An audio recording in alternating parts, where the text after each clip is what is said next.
So my name is Michael Temple, and I am the director of Birkbeck Institute for the Moving Image, and also of the Essay Film Festival.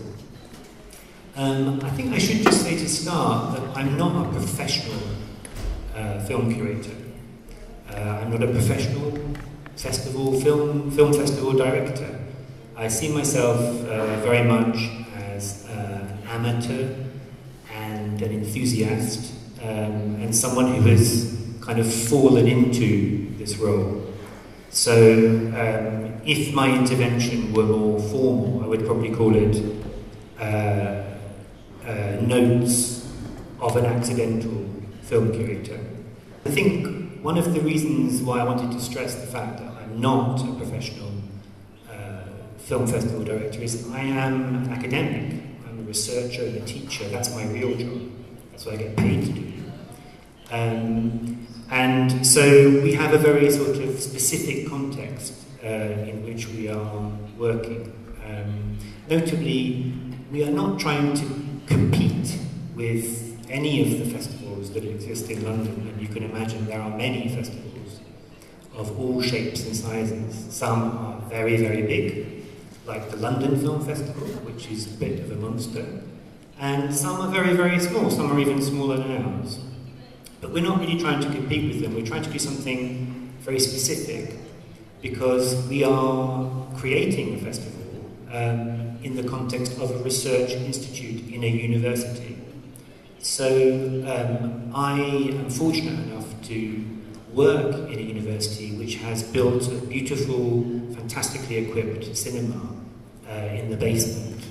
And my job really is to try to get academics and artists and activists to work together in that space. So generally what I'm doing, I call it research, projection, debate.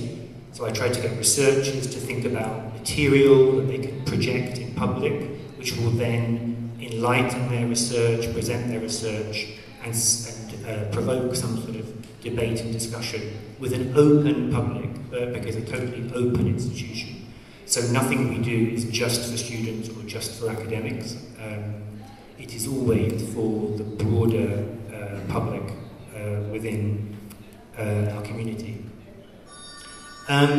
So going forward from that then,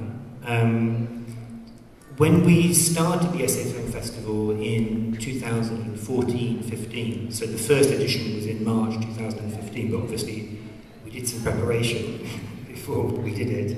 So we worked on it, I suppose, for about a year before that. Why? Why did we think that it was important to do something about the essay film at that point in time?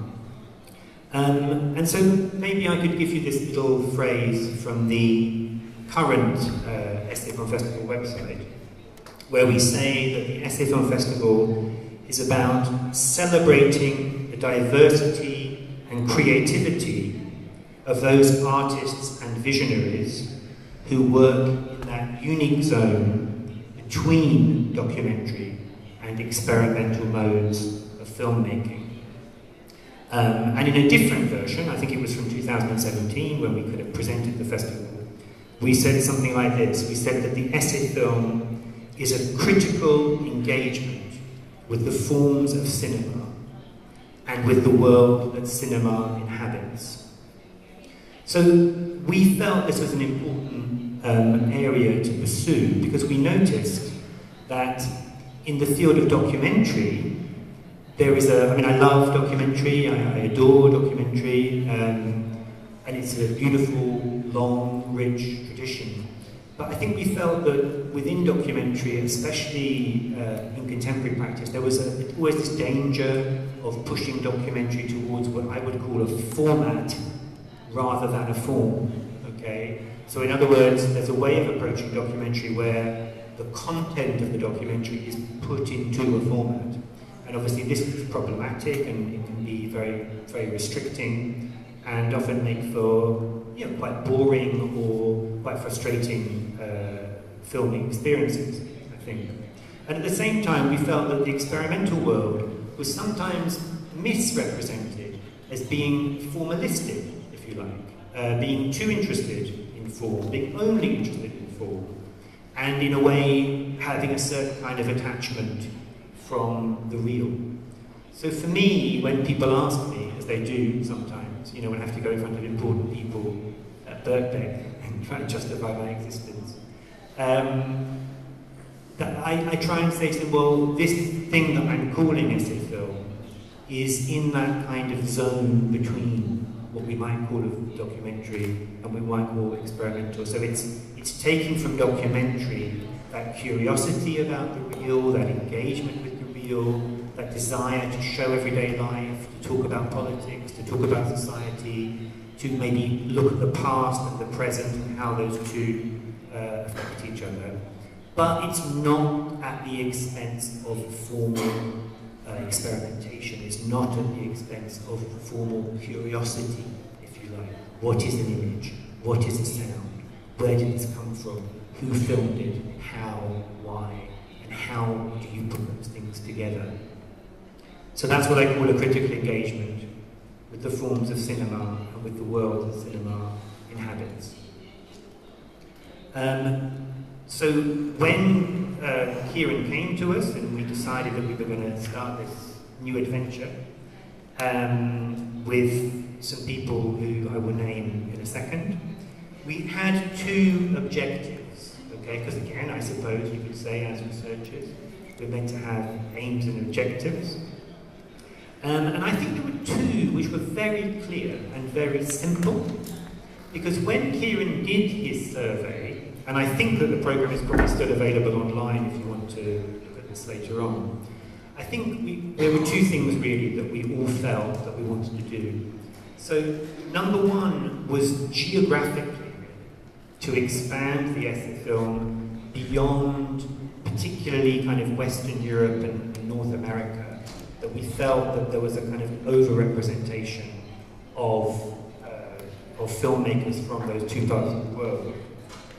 And that what we wanted to do as curators was to demonstrate other traditions and other practices in other parts of the world, like, for example, Latin America, or the Middle East, or Southeast Asia, or India, or Philippines, or Thailand, or Korea. And this is effectively, if you look through the history of our programs, this is effectively what we have done, I would argue, not just what we've tried to do, but what we have done to some extent, at least.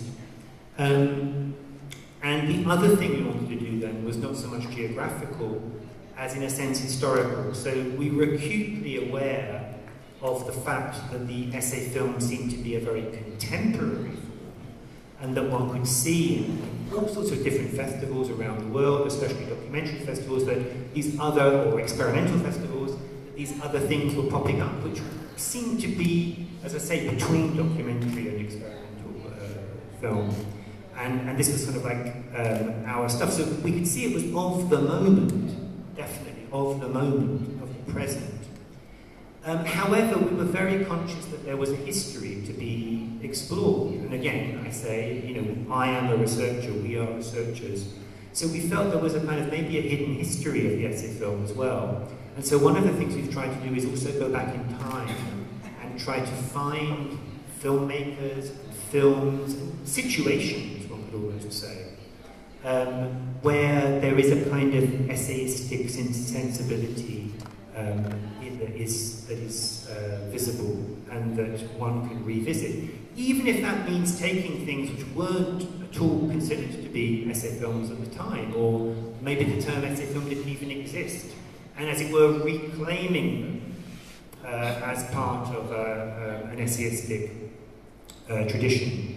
And I think that's been a very important thing that we've always tried to do. So it's also about moving between the past and the present in what we hope is an exciting way.